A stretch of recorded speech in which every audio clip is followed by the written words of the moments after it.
السلام علیکم ورحمۃ اللہ وبرکاتہ. وعلیکم السلام ورحمۃ اللہ وبرکاتہ. مفتی صاحب کاروبار کے لیے کوئی وظیفہ بتا دیں, کام کے لیے اور اپنے مکان کے لیے بھی. اپنا مکان بنانا کوئی ضروری نہیں ہے, میرا اپنا ذاتی مکان نہیں ہے, تم مجھ سے وظیفے مانگ رہے ہو. کرائے پہ رہو, مزے اڑاؤ, اور کیا. اپنا مکان تو بے وقوف لوگ بناتے ہیں.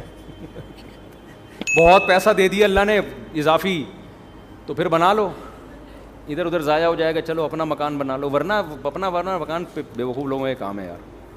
مجھے سب سے زیادہ ضرورت ہے اپنے مکان کی, کیونکہ میرے تو بچے بھی ماشاء اللہ ہول سیل کے حساب سے, اور گھر بھی. تو مجھے ضرورت نہیں, مسافر خانہ ہے یار. آپ کہہ سکتے ہو بچے کہاں جائیں گے پھر, آپ مر گئے تو یہ تو کرایہ کون, تمہارا باپ دے گا. یہ کراچی میں تو ہر بات میں باپ کو لے جاتے ہیں بیچ میں. تو بھائی اللہ نے اضافی پیسہ دیا تو کوئی پراپرٹی بنا کے چھوڑ جاؤ, وہ بیچ کے کر لیں گے کچھ. کہ مگر کرائے پہ رہنے کا جو مزہ ہے وہ اپنے مکان میں مزہ نہیں ہے. کرائے میں رہنے کا مزہ ہے کہ واٹ لگاؤ اس کے مکان کی, حقیقت ہے. اپنے مکان کا نلکا بھی ٹوٹتا ہے نا, غم ہوتا ہے. مالک مکان نے کروڑوں روپے لگا کے گھر بنایا, تم تھوڑا سا کرایہ دے کے اس میں انجوائے کرو, ٹھیک ہے نا. کئی سال کرایہ دیتے رہو گے, اس کے کروڑوں روپے پورے نہیں ہوں گے, اور تمہاری ایج پوری ہو جائے گی اور تم قبر میں چلے جاؤ گے. پھر تم بولو گے خام خامے میں نے کروڑوں روپے لگا کے اپنا ذاتی مکان میں خرچ کیا, مجھے کیا پتا تھا اتنے تھوڑے سے دن رہنا ہے. تو ہم تو جب بھی گھر میں جاتے ہیں ہم یہی سوچتے ہیں پتہ نہیں کل صبح اٹھیں گے نہ اٹھیں. کیا خیال ہے بھائی, زندہ رہیں گے نہ رہیں. ابے ان دیواروں سے کیا دل لگانا ہے یار, کیا دل لگانا ہے اینٹوں سے. میری اینٹ ہے, میری ٹائل ہے, بھاڑ میں جائے تیری اینٹ. زندگی ہے کتنی تھوڑی, بہت زیادہ جی لیے 80 سال نکال لیں گے. بولے تو پراٹھے جس اسپیڈ سے ہم کھا رہے ہیں مجھے نہیں لگتا میں 80 سال تک رہوں گا. صحیح ہے نا. ہم کہتے ہیں پراٹھے کھا کے مر جانا, یہ بغیر پراٹھوں کے 80 سال تک زندہ رہنے سے بہتر ہے. اللہ بچائے. ویسے جب مرنے لگتا ہے پھر آدمی یہ نہیں سوچتا, پھر کہتا ہے یار خیر. وہ ہے نا, ایک آدمی کہتا تھا اللہ زندگی سے موت ہی بہتر ہے. بار بار کہتا تھا تو کوئی درخت پہ چڑھ کے کسی نے رسی پھینک دی, اور یہ اس نے رسی دیکھی دعا مانگ رہے ہیں اللہ زندگی سے موت ہی بہتر ہے. تو جب پھندا دیکھا نا, اس نے کہا یہ کیا ہے. اوپر سے آواز آئی, اے میرے بندے میں اللہ ہوں, میں نے تیری دعا سن لی ہے, تو یہ پھندا گلے میں ڈال, میں کھینچ لوں گا اوپر تجھے. تو کہتے ہیں اللہ یہاں تو کوئی مذاق بھی نہیں کر سکتا. تو بہرحال زندگی کا کوئی بھروسہ. بہت جی لی 80 سال جی لیں گے تو 80 میں کتنا ٹائم رہ گیا, ایسے ٹھک ٹھک ٹھک ٹھک کر کے ٹائم گزرتا ہے, اور وہ بھی بہت ہی مشکل ہے. اگلے سال کا بھروسہ نہیں ہے یار. تو کیا میرا مکان, میری گاڑی, میری سے بیوی ہونی چاہیے آدمی کی. اس میں آدمی غیرت کا تقاضا یہ ہے کہ اس میں یہ باتیں نہ کرے. باقی مکان مالک کا ہو, رہے گا کون, ہم رہیں گے. یہ تو فائدہ ہے نا. پیسہ اس کمبخت نے لگایا, بے وقوف نے, رہ کون رہا ہے, مزے آپ اڑا رہے ہو. صحیح ہے نا. اور کرایہ دار دیکھو مالک مکان کے گھر کی جو واٹ لگاتے ہیں, اس کا اپنا مزہ ہے, لگانی نہیں چاہیے لیکن وہ ساری ریپیئرنگ وہ کر رہا ہوتا ہے آخر میں. اور پھر لوگ کہتے ہیں وہ نکال دے گا تو کہاں جائیں گے, کوئی بات نہیں, اگلی گلی میں چلے جاؤ. وہ بھی مسافر خانہ, یہ والی گلی, وہ والی بھی, وہاں سے بھی لاش اٹھے گی ایک دن جنازہ, وہاں سے بھی. بلکہ کرائے کے گھر میں اور آسانی ہے کہ جہاں چاہو رہو. اب دیکھو میرے پاس آپشن ہے, میں لاہور میں جا کے رہوں, کہ میں فیصل آباد میں جا کے رہوں, تو میں اسلام آباد میں جا کے رہوں. میرے پاس آپشن ہے. جن کا ذاتی گھر ہے ان کو تو بیچنے میں اتنا ٹائم لگے گا. ہم نے ادھر نوٹس دیا بھائی ہم جا رہے ہیں, اور پتلی گلی سے نکل لو. مسافر خانے چلتے پھرتے ہی مر جاؤ گے بھائی. تو کہیں بھی ہمارا اسٹے نہیں ہے. یہ رہنے کی جگہ بے وقوفوں کے رہنے کی جگہ ہے. جو دنیا کا پرلے درجے کا انٹرنیشنل بے وقوف ہے, گدھا ہے, وہ اس دنیا کو سمجھتا ہے کہ رہنے کی جگہ, جس میں تھوڑی سی سینس ہے نا, پی کے نہیں آیا ہے, اس کو پتہ ہے یہ رہنے کی جگہ نہیں ہے, دل لگانے کی جگہ نہیں ہے. یہ بے وقوف اور گدھے ہیں جو ان اینٹوں سے دل لگاتے ہیں. پھر بھی میں کہتا ہوں بہت پیسہ ہے تو بنا لو. ایسا نہ ہو جن کا بنا ہوا گھر ہے وہ پھر کہیں کہ ہمیں بے وقوف کہہ دیا مفتی صاحب نے. ان کے بارے میں تعویل کرتا ہوں کہ ان کے پاس اتنا پیسہ تھا کہ انہوں نے کھا بھی لیا, پی بھی لیا, شادیاں بھی ہو گئیں, بچے بھی ہو گئے. اب ان کو سمجھ میں نہیں آ رہا ہے, انہوں نے کہا چلو گھر بنا لیتے ہیں. اس کا فائدہ یہ ہوگا کہ بچوں کے کام آ جائے گا پراپرٹی. حدیث میں یہ ترغیب ہے کہ اگر اللہ نے آپ کو پیسہ دیا, نہیں دیا تو ٹینشن نہ لو, اللہ پہ توکل کرو, اللہ نے آپ کو کھلایا, بچوں کو بھی کھلائے گا. لیکن صحیح حدیث ہے, اگر اللہ نے پیسہ دیا ہے تو پھر حدیث میں ترغیب ہے بچوں کے لیے چھوڑ کے جاؤ, بچوں کو لاوارث مت کرو. تو کچھ اتنا تھوڑا بہت بچا لیں بچوں کے لیے. اس کا طریقہ ہے پلاٹ لے کے ڈال دیں. سمجھتے ہو, پلاٹ لے کے ڈال دیں, اس کی قیمت زیادہ تیزی سے بڑھتی ہے. جب آپ مریں گے تو وہ بہت اوپر جا چکا ہوگا, بچوں کے کام آ جائے گا. تو ورنہ بعض دفعہ ایسا ہوتا ہے کہ بچے رل رہے ہوتے ہیں, پاؤں میں پہننے کی چپل نہیں ہوتی ان کے پاس. تو اگر اللہ نے مال دیا ہے تو پھر بچوں کے لیے کچھ آپ کو بنا کے جانا پڑے گا. سمجھتے ہو. تو اس نیت سے کوئی کر لے تو ٹھیک ہے. یہ پتہ نہیں کہاں سے بات آئی تھی, یہ سوال پوچھا کیا تھا, ہم نکل کدھر کو لیے ہیں. کاروبار کا وظیفہ, مکان کا وظیفہ تو میں نہیں بتاؤں گا, ذاتی مکان ضرورت ہی نہیں ہے. کیا کاروبار کے لیے میں وظیفہ بتا دیتا ہوں. وہ وظیفہ یہ ہے کہ صبح اٹھ کے جاگنگ کرو, پہلے تو فجر کی نماز پڑھو, پھر جاگنگ کرو, پھر پٹھان روٹے کے 2 پراٹھے کھاؤ. اس سے آپ کو ملے گی موٹیویشن. جب کاکڑ دن نہ ہو جائے گا. کاکڑ دن نہ سمجھتے ہو؟ نئے نئے لوگ آتے رہتے ہیں, پرانے بور ہو جائیں گے. دیکھو قوالی جب شروع ہوتی تھی نا, شروع میں آرام آرام سے چلتا ہے, قوالی میں آرام آرام سے چلتا ہے نا, ایک ہی سر میں ہوتے ہوتے پھر کاکڑ دنہ ایک دم جوش میں آتا ہے.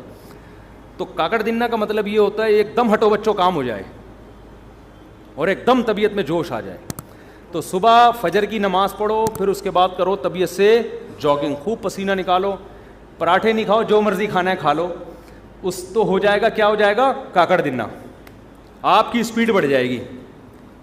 پھر آپ پلاننگ کرو میں نے کرنا کیا ہے, اور تہجد میں 2 رکعت پڑھ کے اللہ سے دعا بھی مانگ لو کہ اللہ مجھے رزق دے. حدیث میں آتا ہے اللہ تعالیٰ رات کے آخری حصے میں آسمان دنیا پہ آ کے کہتے ہیں حل میں مسترزقن ارزق لا, کوئی ہے روزی طلب کرنے والا, میں اس کو روزی دوں. تو وظیفوں میں ٹائم ضائع کرنے کے بجائے اس وقت 2 رکعت پڑھ کے اللہ سے کیا مانگ لو, روزی مانگ لو. ہمارے یہاں کیا کرتے ہیں, میں کسی کو بتاتا ہوں نا تہجد میں 2 رکعت پڑھ کے اللہ سے روزی مانگ لے. وہ تہجد میں 2 رکعت پڑھنے کے لیے اٹھتا ہے, اس کے بعد پھر سوتا ہے, 1 بجے اٹھتا ہے پھر وہ. تو اللہ کیا کہے گا, مانگ تو روزی رہا ہے, کام سارے نحوست والے کر رہا ہے. روزی کو دھکا دینے والی بات ہے نا. جو 1 بجے سو کے اٹھے گا, اور کراچی میں 2 بجے کسی کو فون کرتا ہوں, کہتے ہیں میں ناشتہ کر کے آ رہا ہوں, دوپہر 2 بجے میں کیا کر کے آ رہا ہوں, ناشتہ کر کے آ رہا ہوں. تو کاروبار گیا کہاں, تیل لینے. آپ کہہ سکتے ہو کہ میں فجر کے بعد جاگنگ کر کے رات کو تہجد میں 2 رکعت پڑھ کے اللہ سے دعا مانگوں گا, پھر فجر کے بعد جاگنگ کروں گا, پھر آپ کے مشورے پر 2 پراٹھے کھاؤں گا. اور کاکڑ دن 2 پراٹھے, یہ ویسے ہی کہہ رہا ہوں میں, مزہ آتا ہے کہنے میں یار, پتہ نہیں کیوں پراٹھے میں. باقی آپ جو مرضی کھاؤ, پراٹھے تو نقصان دیتے ہیں لیکن جو مرضی کھاؤ. اس کے بعد پھر میں جب یہ سارے کام کروں گا, میں دکان جاؤں گا تو میرے علاوہ کوئی بندہ شاپ پہ ہوگا ہی نہیں. تو کاروبار کیسے چلے گا صبح صبح؟ صحیح حدیث ہے بورک لامتی فی بکورہا, اللہ نے میری امت میں صبح کے وقتوں میں برکت. یہ میری بھی روٹین خراب ہوئی ہے, میری اپنی روٹین بھی خراب چل رہی ہے کراچی کی وجہ سے, لیکن اس کو سیٹ کرنے کی ضرورت ہے. تو صبح حدیث میں آتا ہے اللہ نے برکت رکھی ہے. اب لوگ کہتے ہیں ہم جب صبح دکان پہ بیٹھیں گے تو ہمارے علاوہ اس پوری کائنات میں کوئی بھی نہیں ہوگا, تو کسٹمر ہوگا ہی نہیں, تو کاروبار چلے گا کہاں سے؟ تو بھائی صبح اٹھنے کا مطلب ضروری نہیں کہ دکان پہ جا کے بیٹھ جائیں. صبح آپ کاروبار کی پلاننگ کرنا شروع کر دیں بیٹھ کے. آپ انٹرنیٹ پہ بیٹھ جائیں کہ یار کیا چیز پروڈکٹ مارکیٹ میں چل رہی ہے جو سستی اٹھا کے مہنگی بیچ سکتا ہوں. کاروبار کا مطلب دکان میں بیٹھنا تھوڑی ہوتا ہے, پلاننگ بھی تو کرنی ہوتی ہے نا. کیا ہو گیا؟ تو صبح آپ بیٹھو, جب جاگنگ کر کے پراٹھے کھاؤ, چائے شائے نہیں پی لو تو بھی غلط ہے, لیکن پی رہے ہیں تو کیا کریں. تو جب آپ بیٹھ گئے تو اس کے بعد پھر آپ کیا کرو, پلاننگ کرو. پلاننگ کیسے کرو؟ ایک ڈائری لو اور پین لو. دیکھو یہ انسان کی نیچر ہے, میں نے بارہا تجربہ کیا ہے. موبائل کی ڈائری میں جب آپ پلاننگ کرتے ہو آپ کا دماغ نہیں چلتا. یہ کچھ قدرت کی طرف سے یہ ہے. دماغ انسان کا جب ہی چلتا ہے جب اس کے ہاتھ میں قلم ہو. اٹھائیے نا, قرآن میں بلا وجہ نہیں اٹھا لی.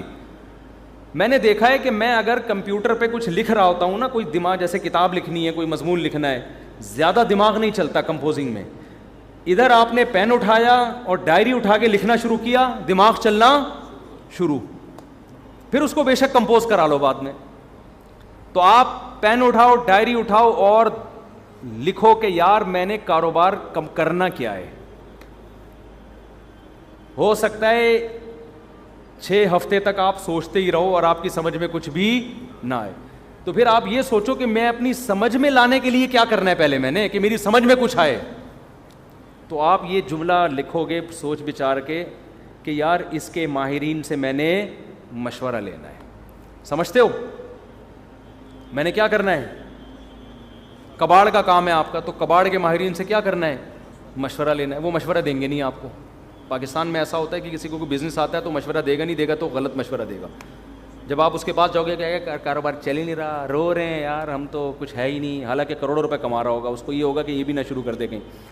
تو پھر آپ نے یہ لائن کا اضافہ کرنا ہے کہ مشورہ نہیں لینا, اس کو کاروبار کرتے ہوئے میں نے دیکھنا ہے. تو شیر شاہ مارکیٹ میں جاؤ, دیکھو کباڑ والے کیا خریدنے ہیں, کہ یہ سارا سروے کرنا ہے میں نے. یہ سب چیزیں ڈائری میں, جو چیز سمجھ میں نہیں آ رہی تو وہ سمجھ میں کیسے آئے گی اس کے لیے الفاظ لکھو. سمجھتے ہو؟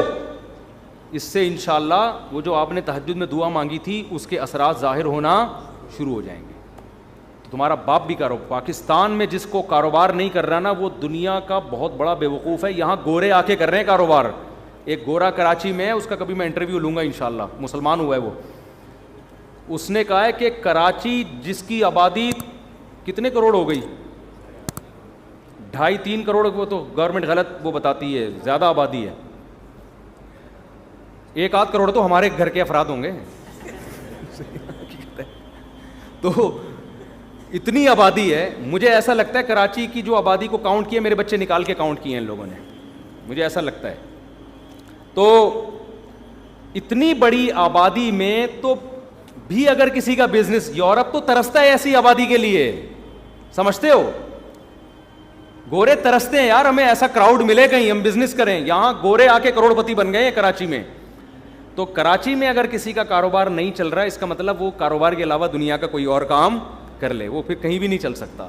میں نے صدر میں دیکھا گرمیوں میں ایک آدمی کولر لے کے بیٹھا ہوا ہے ٹھنڈے پانی کا, لاکھوں روپے کماتا ہے اس سے, کیونکہ صدر میں پانی چاہیے ہر آدمی کو. وہ کولر لے کے بیٹھا ہوا ہے, پلا رہا ہے, لے بھی پی لے, سارا دن 5 روپے کا پتہ نہیں 10 روپے کا گلاس بیچ کے اسی سے ٹھیک ٹھاک.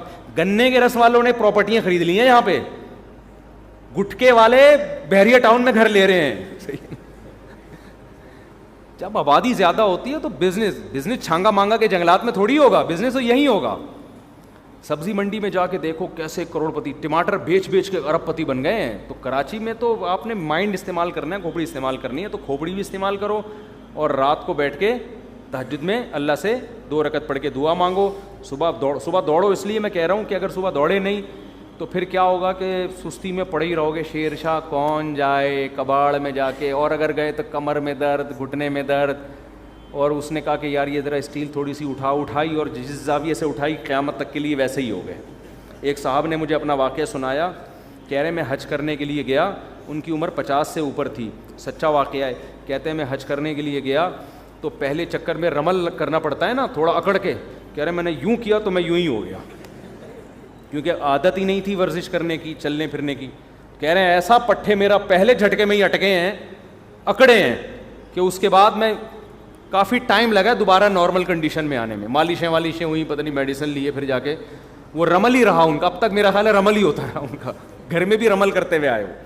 تو یہ حال ہو جاتا ہے انسان کا. تو اس لیے میں کہہ رہا ہوں صبح دوڑو گے تو ذرا فائدہ ہوگا. تو یہ وظیفہ میں نے آپ کو بتا دیا, اس پر عمل کریں. پھر بھی پیسہ نہیں آیا تو اس کا مطلب اللہ نے آپ کی قسمت میں کیا لکھی ہوئی ہے, غربت. پھر وہ نجومی والا واقعہ سوچا کریں کہ ایک نجومی کے پاس گیا غریب آدمی کہ بھائی میرے پاس پیسہ یہ کیا ہے, میں بہت پریشان ہوں غربت سے. اس نے کہا, اور لکیریں دیکھ کے کہا 10 سال اور پریشان رہیں گے آپ. یہ خوش ہو گیا کہ پھر اس کے بعد شاید پیسہ آ جائے. اس نے کہا پھر پیسہ آئے گا. اس نے کہا نہیں, پھر آپ کو غربت کی عادت ہو جائے گی, پریشانی ختم ہو جائے گی. تو آپ اس طرح سے بزنس کریں, یا تو پیسہ آ جائے گا ورنہ آپ کو کھجل خواری کی عادت پڑ جائے گی. یہ بھی ٹھیک ہے, کیا خیال, اس کا اپنا مزہ ہے بھائی. یہ جو رات کو گٹر کے ڈھکن پہ بیٹھے ہوئے ہوتے ہیں, آپ کیا سمجھتے ہیں ٹینشن میں ہوتے ہیں بے روزگار لوگ؟ تو لائف کو انجوائے